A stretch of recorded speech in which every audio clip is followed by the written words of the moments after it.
సరస్వతీదేవి రాయి మీద ఎందుకు కూర్చుంటుంది? చదువుల తల్లి సరస్వతీదేవి గురించి తెలియని వాళ్ళు ఎవరైనా ఉంటారా?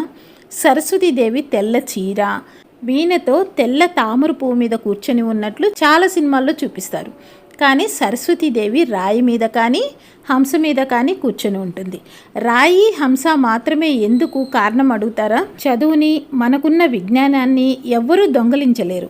ఒకసారి అర్జించాము అంటే స్థిరంగా ఉండిపోతుంది, అంటే రాయిలాగా. అలాగే హంస నీళ్లు కలిపిన పాలని ఎదురుగా పెడితే పాలని, నీటిని జ్ఞానంతో, చాకచక్యంతో వేరు చేస్తుంది. అలాగే సరస్వతీదేవి ఎడమ చేతిలో పుస్తకం ఉంటుంది, అంటే చదవడం మన ఎడమ మెదడు చేస్తుంది. అలాగే కుడి చేతిలో వీణ ఉంటుంది, సృజనాత్మకత మన కుడి మెదడు చేస్తుంది. మనము అమ్మవారిని చూసినప్పుడు దండం పెట్టేసుకుంటూ ఉంటాం, కానీ ఆ ఫోటోని గమనించినప్పుడు దానిలో ఇంత అర్థం ఉందా అనిపిస్తుంది.